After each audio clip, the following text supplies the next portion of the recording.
Welcome back to How to Run a Law Firm in 2025. Last episode, we talked about pricing. So, how do we actually make money? If you haven't listened to that episode, go back and listen to it because today we're going to focus on once we've made the money and we've priced well so that we're profitable, how do we manage it in our business? How does the business manage finances? And then, how do you, as a solo or a law firm owner, manage your personal finances that flow from that? So we're diving into all things money today. So Matthew, I'll put it over to you first. What is your overall approach to business finances? Yeah, it's a great question and one that I probably should have asked myself before I started my law firm. But We uh, all think that, yes. despite that, when I first met my wife, when we were just dating, we actually had those money conversations pretty early. In particular, because I was a law student, she was a working professional, and she had some monthly payments she needed to make, like car payments and some other things. And so, she wasn't making a lot of money, but I remember being like, well, let's just put it in a spreadsheet and let's start tracking, your income, your outgoing, and I was just trying to be like a very helpful boyfriend, like I want her to like me and stay with me, so I will help her with these things. Uh, and like over the years, actually, as we got married, and really even kind of when we just moved in together before we got married, we started to maintain a joint spreadsheet of all these different finances for like our income from our jobs, and measuring that, and then like our spend and going out there. And after we got married, we actually set up a separate spreadsheet that tracked, like we set ourselves a weekly budget. And it's more of like a goal. Like it's not like our actual budget. Like it's not, okay, we only have X amount to spend. And if we spend more than that, we're screwed. It's like, no, we're going to do like 50% of what our actual of like available spending money is post taxes. And we're going to try to spend only that so we could save half of our money. Right. So like that was like the idea. So actually for years, for like close to a decade before I started my own law firm, I already had really good money habits of tracking everything I earn and everything I spend with my partner down to the cent, like literally down to the cent. And so at the time, because I was doing that, so in particular, if you're listening to this and you haven't started your own practice yet, but you're thinking about it, like now is a good time to start identifying your actual personal. This is why this conversation is about law firm finances, but also our personal finances, because when you're starting a practice, running a law firm, like you got to know how much money you need to make so that you can sustain your lifestyle at a minimum, or do you have to reduce your lifestyle in the beginning and then achieve certain lifestyle goals for the money you want to make in your firm? So at least where I got started was not, and on accident, Lauren, as so many things happen, I was just tracking my personal finances so that when I was ready to start, I knew how much money I had to bring in a certain amount of months before we started to have to go into our savings, which we never did, thankfully. How about you when you got started? And frankly, like when you pivoted too, I think is important to talk about. Yeah, having an idea of how much I needed to make was really critical. And that goes into, frankly, the back end of how you price services, right? Because you want to make sure you're pricing them so that if you sell a number that you can sustain in terms of workflow, it's going to give you that number that you need to live. So I too had sort of pre law firm ownership had a general sense of my personal finances, would track them using different, like Mint was really big one day or one day for a while, and would kind of look through that. I always got caught up in the like to the penniness of it because I always found it really hard when you would have an unexpected expense, like personally. So I would have my budget, right? And this is what we were going to spend. This is what we spend on groceries. And that stuff would average out. And then like the car tire would blow. And I was like, well, I didn't budget for getting new tires. So, like, how do I put that in? So, that I always really struggled with. I had a good sense of what I wanted to earn in my law firm. And certainly in the beginning, wasn't hitting that quite yet. Had to build up to that. But I really loved the shift that I took in terms of managing finances to instead of thinking about them in terms of every single expense and down to the penny, is thinking a little bit more broadly, kind of like the 5,000-foot view of these sort of percentages and buckets. Like, how much do I want to make? What percentage of that is the total revenue coming in? How much do I have to pay in taxes? And then what is operating expenses? And I do the same now in my personal finances as my husband and I, we just have these sort of buckets. Like we know how much income comes in and we take, 30% for this and 40% for this and 10% for this.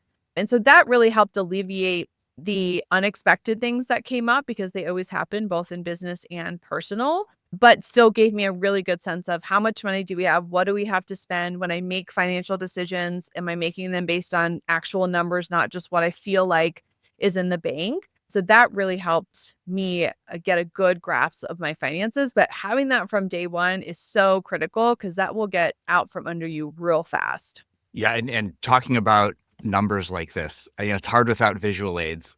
But that's sort of the nature of talking about finances, at least on a podcast, where if you're not watching the video, you just have the audio. So we're not even putting up numbers or anything or spreadsheets. Although, frankly, I mean, I will say, like, if you're really interested in how I track my spending for my business, for my personal life, and for my weekly budgets, like, I will make like a demo version, and I'm happy to share that with folks. Just reach out to me, connect with me on LinkedIn, direct message me. If you're subscribed to lawsubscribe.com, you can message me in response to this post and you could let me know or send me a direct message on there.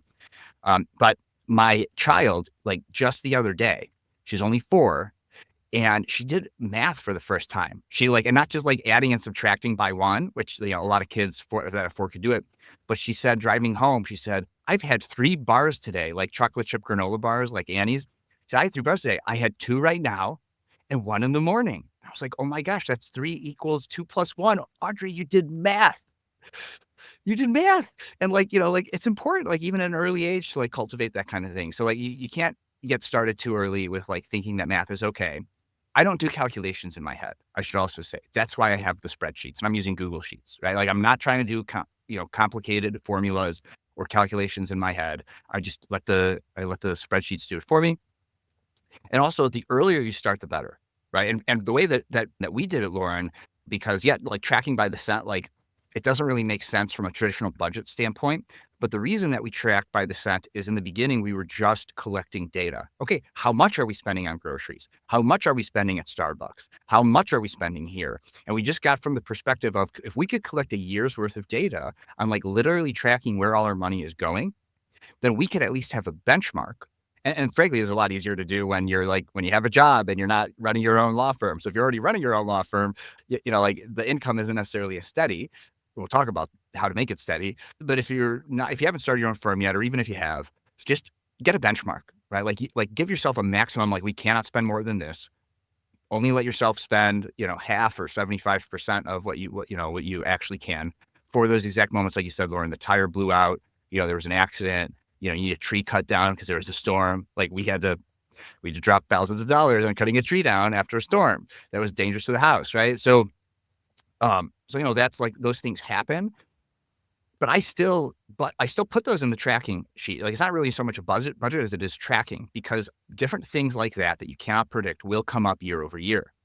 And so, if you're buying a new car or leasing a new car and you need to do an extra down payment, right? Things like that, like things come up all the time, right? And in your business, the versions of that are something I just did, which is I just upgraded a lot of my hardware. And so that's like a massive expenditure that's only going to happen every so many years. But it's good to be tracking that so you can see, oh, like that, like, yeah, so I might have spent more money back then, but that's why, right? So like actually like keeping a spreadsheet. And the reason I like to do a spreadsheet, and I'm also curious about your perspective on this, is by tracking every cent, not necessarily budgeting every cent, but tracking every cent and manually doing it, not just relying on a mint or like in the business way of accounting. Like it forces me to think about how I'm spending my money, or my wife, how she's spending her money, our money, right? We're spending each other's money, right? So like by forcing yourself to like input the thing and think about it, now you're consciously aware of it. You're not just a passive consumer. And in particular, as a business owner, like that puts you in the mindset of, okay, now I'm selling something to somebody and they're purchasing something from me. They're going to have to make an active purchase. And so I think that helps with the business side of it too. What are your thoughts on that? Yeah, I'm embarrassed to admit that despite all of my tracking personally, the first probably 3 years of the law firm, I didn't do a great job of tracking expenses. It was like one bank account and the expenses would just come out and I would hope that there was money to pay. And my goal honestly was don't let the bank account get like below $1,000. I mean, it was like there was this sort of floor to it. It was so rudimentary and not a great approach because I couldn't tell you at that point what I was spending on. I had kind of a sense of what I was paying myself, although it wasn't always consistent. And that was it. Like it was real terrible. And that benchmark in 2019, I had to do that. I had to sit down and go, okay, what have I been spending for the last 3 years? And it was like, ugh, this is more than I thought. So being able to track it from the beginning allows you to make much more informed decisions.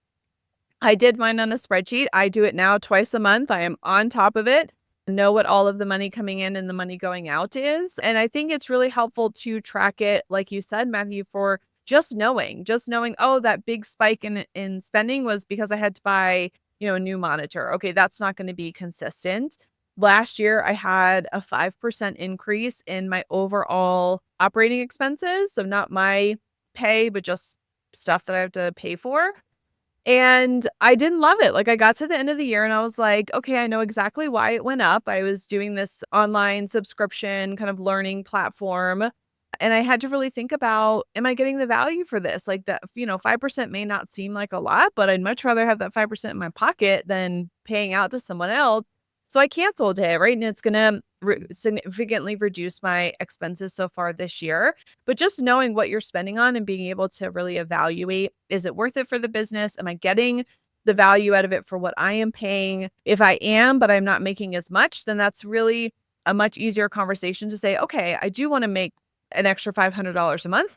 How can I do that? All right, I need to sell one more client, or I need to add 3 more subscriptions, or whatever it is. You can really make informed decisions by having that data at your fingertips and tracking it from the beginning. Yeah, and it's easier to track than ever in terms of the finances, right? And talking about bank accounts, I just found a local bank, which happened to be one of the, it's like the, fifth or sixth or seventh largest bank in the United States, but it's local. A lot of my business, a lot of my clients are local, so I wanted to support local.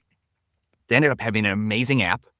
And like, I don't know, I'm on the fence. Like, do I tell people where I bank on a podcast that's everywhere? Like, I don't want to be the victim of like any sort of like attacks or anything. So like, I'm not actually going to say where I bank, but I really love it. The app is amazing. The online interface portal is great. And I was able to open up an IOLTA account. Go back and listen to one of our earlier episodes. We talk about how that, like, no matter how great your bank is, then we do that every so often. So good luck. You're gonna have to go in and sign some paperwork probably. You can't just do one of those online. I wish you could. And then I have a savings account. And I actually like learned about that from like representing business clients. I was like, oh yeah, like like when they're getting set up or they're starting a new business, it was really from a client, an entrepreneur client who had experience. Like he was like, all right, we're starting a new business. Let me know when this is ready so I can set up all my bank accounts. I was like, all your bank accounts? He's like, yeah, well, we're setting up this, we're setting up that, we're setting up that. So I just have 3. I have my operating account. I have a lot more bank accounts because I have other businesses too. But like for my law firm, operating account, savings account, and and my IOLTA account, my client trust fund, which I've only ever held money in escrow in there once in 3 years. Like it's just the nature of my business and Illinois rules around fees, and how I charge. I don't need to use the IOLTA account. I'm not holding on to like settlement funds. So having said all that, like those 3 accounts, I'm able to sign in and I'm able to just transfer money between them. Like, cause I was like, oh, how do I pay myself? Like, what's like the actual mechanism of paying myself? I sign into my account and I transfer from my, and actually what we also did is we used to have a couple of personal checking accounts and saving accounts in other places. Our savings account is still the same. It's the highest rate you can get for just like an online account. But then our personal checking accounts, we actually made a new one at the same bank where I was doing the business banking because we really liked it. The app was great, easy interface, local bankers. And so now it was as simple as just like signing in to my master account, because you could have account for each, for your personal, for your business. I have a second business there because I like it so much. And so I sign it to like a super account that can manage all of them. And I'm just able to transfer money through the transfer feature in the banking app. And that's how I pay myself, because I'm also just a pass-through entity for tax purposes. I'm not treated as an S corp, at least not yet. And that's how I pay myself. And I don't, and it's all taxable because of that, right? But I'm only paying myself a certain amount. And I try to transfer like at least half of like what I made in a month into my savings account for my business, and the other half into my personal. Like that's what I've decided to do, what is sustainable for my business right now. But that is also something I wasn't able to figure out in the first year and a half. I didn't really have like higher recurring revenue until I was like into year 2. And especially in this last third year and going into year 4, I have a better sense of what my recurring revenue is because I leverage the subscription model. And I primarily base that 50/50% on my subscription recurring revenue, not when I do a one-off project like a simple estate plan or analyzing like a severance agreement for a client they're paying per page. That's just money that's just going right into my savings account. And I always maintain, I also maintain a separate like column in my tracking spreadsheet where I see like what are my credit cards and like what are the balance on the law firm business credit cards because frankly I just have them on auto pay because I like the most I could automate the better. The more I automate the better.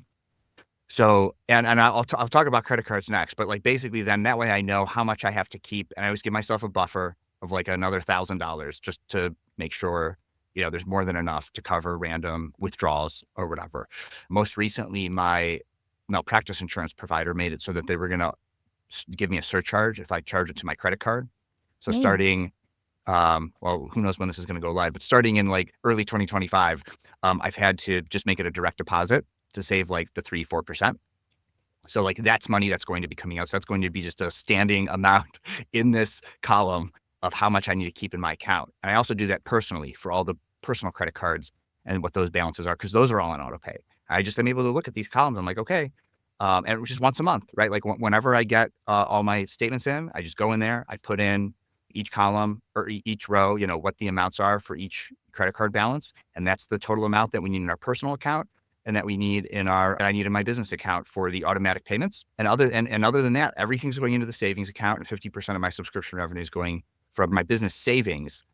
I transfer all into my business savings and let it sit there because I want to get some interest. And then I'll pay myself. Typically what I'll do is I'll pay myself in like the third week of the month.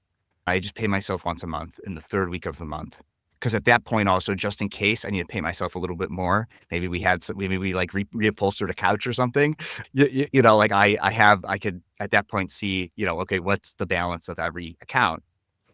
And it's all it's really in 3 spreadsheets, but I could look at 2 primarily because I do like to keep personal and business actually separate. And so anyway, that's a lot. And we'll talk about credit cards as the next topic. But Lauren, like, how are you managing all that stuff?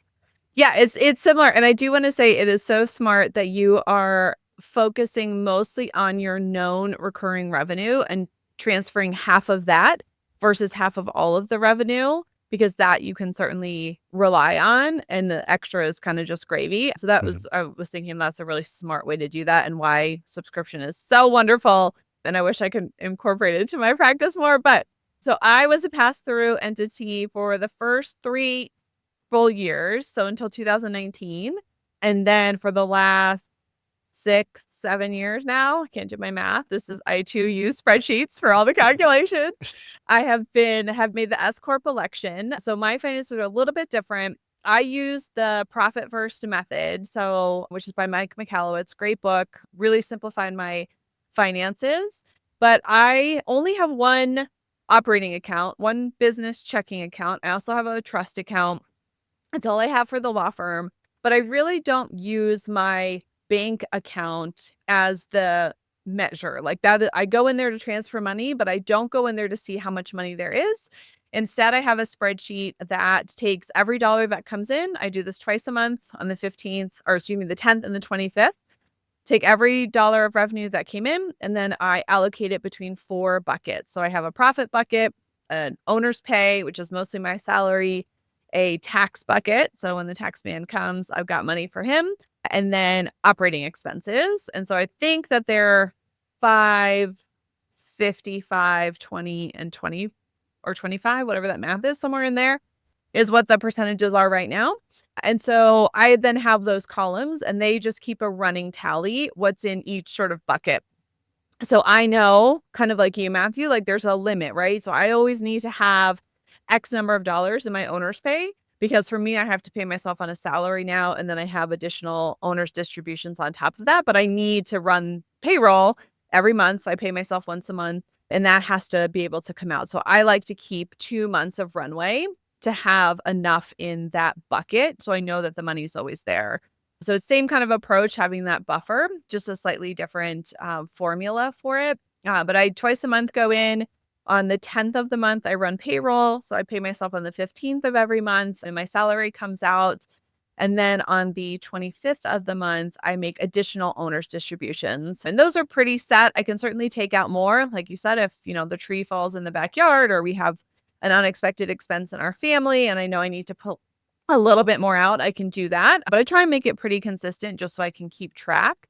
I pay myself to pay my loan off on the 25th of the month. I take the money out because that's going to be pulled out the next month. And like you, I just make transfers. I use two different banks. So my business bank is different than my personal bank, but I think a lot of banking systems now you can set up those external accounts.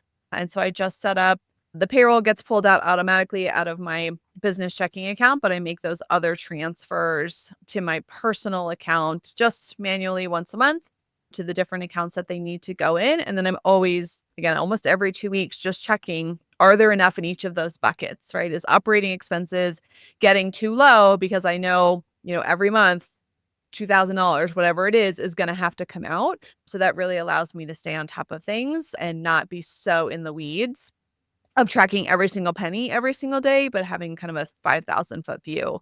But yeah, those systems are really helpful once you get them in place. And look, it's not like the way I'm doing it or just the way Lauren's doing it are the only ways to do it. That's just the way that works for us. And there's no one right way to do it, right? It's like I only have one kid now, and I can't just think if I have a second kid, like everything about this kid is going to work for the second kid. Because as I've heard from parents with multiple kids, oh no, like they have their own personalities, right? Yep. But so we all have our own personalities, and we all different things work for us. Like one of the reasons why I like that methodology, which is great for a lot of people. I mean, I've had experts on Law Subscribed about profit first method, because I think it's something that that will work with a lot of lawyers, the way that lawyer brains tend to work. It just doesn't work for me. But I still try to keep things as simple as possible. So like I know in my subscription tech stack tracking that I track, I have 20 fixed operating expenses annually. And so I know at a minimum, right, like I'm going to be spending a little less than $8,000 on the law firm for fixed operating expenses. Now, like if I like this year, I upgraded and bought a bunch of new equipment. Like I don't think I quite doubled it, but I spent I almost doubled it, in the last 12 months. So that's something that, I have to account for every so many years, but I know I'm not going to do that all the time. But I still think it's a good idea to have an idea of what are your fixed operating expenses. And that's a hint at what's coming up for our next episode, which is like, how do I make it so my fixed operating expenses are only less than $8,000, right? No greater than $8,000, because there are tips and tricks to that. And some of that has to do with tracking and everything. But going into, and it's not quite, well, I mean, look, it's law firm finances, and that is the credit cards of it all. And like in the beginning, when you don't know what your income's going to be, if you're just getting started, like one of the ways that you get, and I think everybody should get a business credit card. Like you have to do it smart. And actually, it was Jaden Doye who came on my podcast. I met him as a co-speaker at an ABA Tech Show, and he is a CPA for lawyers specifically, and he leverages the subscription model. That's how he serves lawyers. Well, one of the things he said, I can't remember if he said it like actually in the interview or if he said it to me just like when we were having like our our post interview conversation. He's like, well, you might as well get a credit card because it's better to have it and not need it than need it and not have it. And then plus the points, right? Like you're just getting rewarded for spending money. And if you're listening to Lauren and I and you're being smart about tracking your money and smart about tracking personal and business finances, then you're never going to be in a situation where like you're accruing interest on credit card payments. You're just automatically paying all that off because you're being smart about tracking and spending and everything. So I decided at that point, I was maybe like not quite a full year into my law firm at the time, that I would talk to the business banker. Again, we were going to use like a local bank. And she said to me, well, like, let me apply for you, because like if you like have to apply and you have to put in your revenue numbers, you're still such a new business, like you're going to have a really low credit limit. And I was like, well, I'm not spending a lot of money anyways. So like, I don't really care. She's like, no, trust me, give me the information. Let me apply for you on your behalf as the business banker at this bank, and you'll get a much higher credit limit just in case. You never know. I said, okay. And it's always like I could not make any money, and I would never exhaust that credit limit like for a whole year, right? Like it's like tens of thousands of dollars. So like that was great. Every credit card has different like rewards types of things. And for me in the beginning, I just wanted everything to be under one roof. So that's why I just went with a business credit card. So I have a business debit, which I never use anymore. that's associated with the business checking account. That's like away in my safe. Like that's not anywhere. No reason to use that anymore. Changed over all my automated subscriptions and payments to the new business credit card so I could start getting that minimum 1% back. But what was nice about this one is for restaurants, or if I'm ever like going out to a networking event where there's like food, or if I'm hosting a client or clients for like a meal, I get 3% back.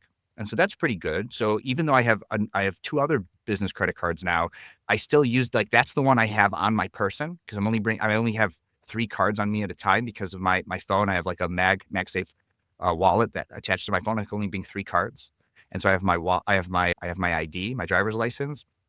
I have a personal credit card and I have a business credit card. And that's the business credit card I have because the only time I'm ever going to be using a credit card in person is probably at a restaurant. And so that's a card I still use. But what I also found out, and this is really cool, and I didn't know this, nobody told me about this. So, like, major life hack right now and business hack is if you are an Amazon Prime member, and if you're listening to this podcast, you probably are because, like, Lauren, are you an Amazon Prime member? Of course. Of course. So I don't know if you knew this. So maybe you'll learn something here Yeah, too. I'm like on the edge of my seat. Okay, so I'm a huge maximizer when it comes to maximizing subscription benefits. Obviously, I'm the subscription attorney. So, as it turns out, with Amazon Prime, what you could do is you could get an Amazon Prime credit card so that you get 5% back on Amazon purchases, Whole Foods purchases. There might be like some other things in there, like Amazon Fresh and some other stuff. So, in our household, we know that whenever we buy stuff on Amazon or we buy stuff from Whole Foods, we always use that Amazon it's like through Chase. It's like a Visa through Chase credit card. And then, it's set up, to order online and, you check out with like a QR code if you're going in person, which we so rarely do. Well, then I found out you could also get, if you have a business and you have a personal Prime account, you can activate as an Amazon business owner. You set up, it's a totally different website. It's a totally different app on your phone. It's Amazon for Business.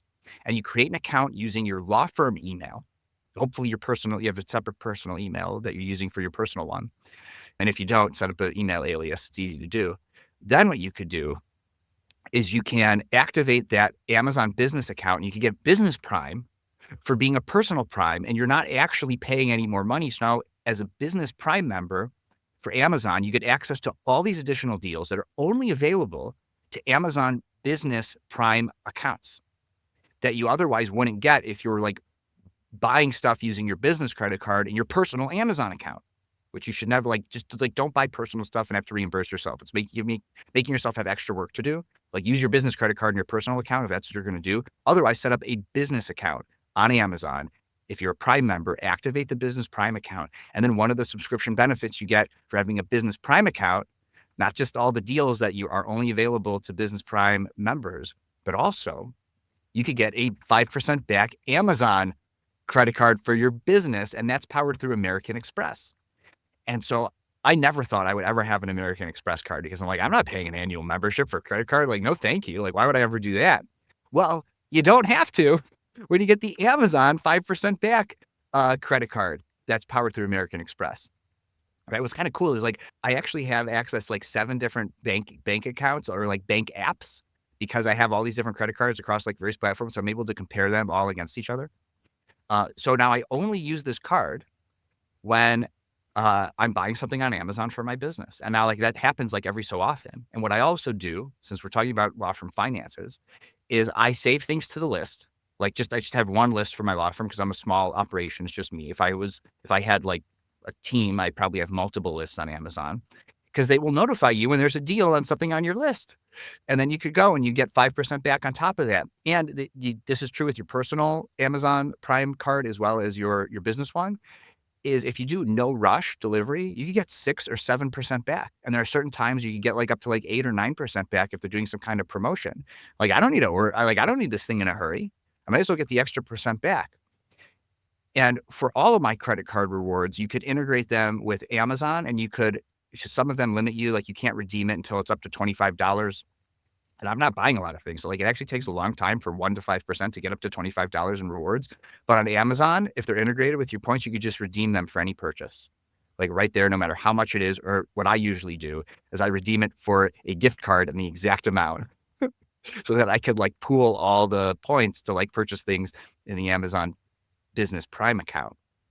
And what's really cool is if you're patient and you pay attention, like I think I got like a $400 Amazon gift card for my business when I signed up for this credit card and got approved. And that's how I bought my expensive $400 audio mixer. I was like, oh, I might as well. Like, so you got to take advantage of these like financial offerings. The last credit card tip I'll give. Sorry, I've been talking for a while, Lauren. No, this Um, is fascinating. yeah. So the last credit card tip I'll give, and I didn't like just get all these credit cards. Like I think I got like one credit card a year, like for the 3 years that I've been in business. But you got to take advantage of like those types of offerings, like the $300, $400 gift card. Right? Like try to take advantage of that. We're talking about law firm finances. This matters, and you know, depending on how well your firm is doing, when you spend money in your law firm, like that is kind of taking money out of your pocket. Like not really. Like you don't want to think about that too much. It's like money you could theoretically pay yourself, right? So like, yeah, take advantage of these deals. And Amazon even was like, "Are you sure you want to use this gift card?" And like, I don't know, like lawyer brain went off, and I was like, "Well, I got it because it was a business thing." And it's like, sure, I could expense it, but like, I felt bad about like gifting myself 400. Like, I don't know what the tax consequences of that were going to be. So I just used I used the gift card on my business because that's why I got the gift card. Whatever. So what I found out then in my third year is I was going to do this massive hardware upgrade because Apple released these M4 chips in their Mac Minis. So I knew I was going to spend a lot of money on a new hardware upgrade. So if you're thinking about something like that, I found that Chase offers a business ink card that it's 1.5% back on just everything. So it's regardless of meals or gas or whatever.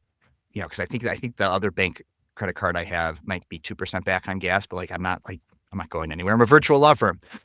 So 1.5% back on everything. So now I can, in a sense, increase my rewards by 50% because I went from 1% to 1.5% on all my subscriptions, my software subscriptions that I'm paying for with that credit card. So it's like, well, that's great.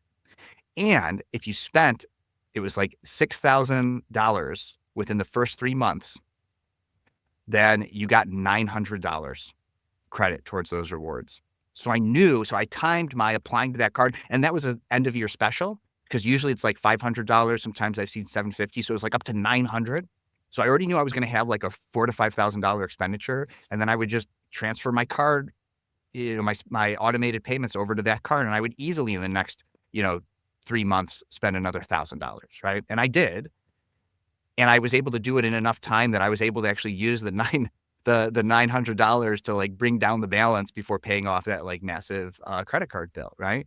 So I was able to time that right to maximize the rewards with the credit card, and now I have higher monthly rewards because I'm getting, instead of just 1% back, getting 1.5% back, which at first might not seem like a lot, but over time in aggregate, cumulatively it really adds up. So there's all my law firm credit card financial tips. None of this is financial advice, just for educational purposes only. Wow. How do you keep track of all of those? Like I, the balances and what you've paid and what has a balance, and that's all I could think of. Like, this is amazing, but I would lose track of them. yeah. So I mean, this is what I talked about in the beginning, right? So like I have a column in my law firm tracking spreadsheet that's just like, what are the last statements? Because it's like with auto pay with the credit cards is you're not paying off the full amount. For whatever reason, the credit card companies don't want you to be able to like automate that payment, right? But what they do let you do is they let you pay up to the last statement amount automatically, and then no interest accrues, right?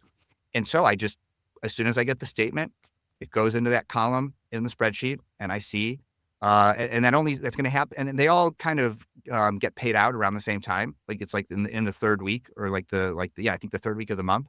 So in the fourth week of every month, so at the end of every month, I'll have the statements for the next month, and I just put them in the column, and I know, okay, that's the balance. I have to add a minimum, and I always add $1,000 to that number.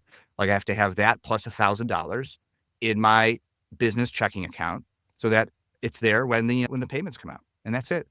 And I've thankfully been in a place where I've never had to like transfer money from my business savings to my checking account to make that payment, because the income that I had coming in was more than I just didn't transfer. Like the month that I had to pay off that massive credit card bill to get all the new equipment, like, I just didn't transfer any money into my savings that month, basically, is what happened, right? Yeah. Yeah, yeah. No, that's amazing. I only have one business credit card. It is the Chase one. So I use it just like that. All of my business purchases go on it. I use as much as I can where I don't get hit. Like some folks, yeah, will pass along the 3 or 4% to you. So then I'll just do a ACH transfer. But I use that one. It keeps it simple for me. I do pay the whole thing off on the 10th and 25th of every month. And that's because in the beginning, when I wasn't doing my finances super well, I did run up a credit card bill because the revenue just wasn't there and I needed to pay for some things. And so I ran that probably into year 2 and 3. And so when I switched to profit first, the first year of the profit portion of my buckets was used to pay off credit card debt.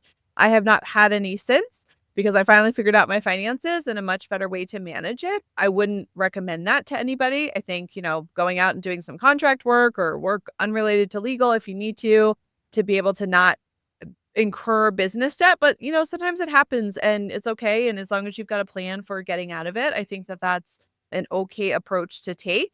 But I rack up all the points and then I just transfer whatever they are at the end of the year, like towards my balance. So just kind of pay myself back with it, I guess. But Chase makes it super easy to do that. And yeah, like you, that's the one of the few credit cards I keep with me. And all of my online purchases are run through there. And I pay it the whole thing off, whatever the balance is, twice a month. And they are really great tools to use if you can get a good credit limit on them. Like you said, if you need to buy some hardware, you've just got a big expense coming up. They're nice to know that you've got that resource there, but certainly don't lean on them, especially when you're first starting out. Really be as lean as possible because you don't want to get into that cycle of credit card debt with, 25% interest. And that just keeps rolling the snowball bigger. Yeah. So final notes then, Lauren. I see you've got it here in our notes about the quarterly tax estimates, monthly payroll taxes. Since for me, my CPA firm, they just when they do my taxes, they're like, "Here's the amount that you need to pay quarterly, moving into the next year," and I immediately go online and schedule those payments to go out. Right. So like that's how I handle it. So that's simple. But you're actually paying yourself through payroll. So I'll let you wrap us out with that conversation. Yeah, so my payroll is probably more simple than other firms. So it's just me, but I do run that once a month. And then every month I have to go in and make the payroll tax deposits to the government. So that's the employer's portion, and then my portion as an employee. Of course, it's the same me, so it always feels weird, but I make those once a month.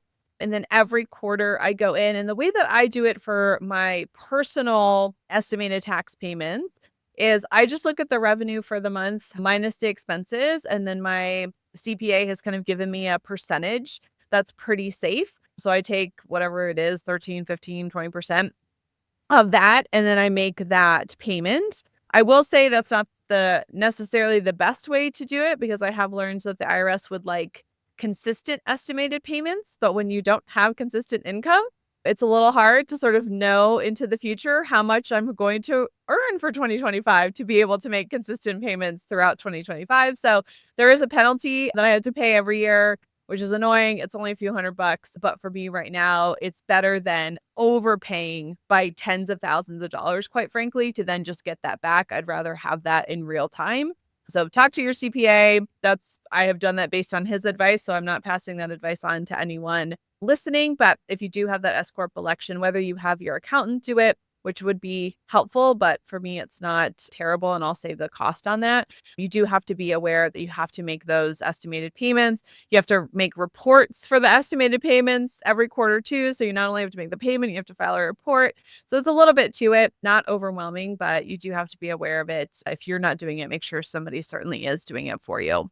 Yeah, and really it comes down to opportunity cost too. And so like it's better to have the money now than like and pay the couple $100 or whatever it is rather than, yeah, like you said, Give the I think, government a free loan. Yeah. yeah, no, thank you. Right. So sounds like it's worth the opportunity cost to me. If I was in your shoes, I'd make the same decision there. Well, with that, we'll wrap up this conversation on managing law firm finances, personal finances. And while we didn't cover too much about bookkeeping and using Wave accounting, we'll wrap that into our next conversation on how the heck do we keep our expenses at a reasonable amount when running a law firm in 2025?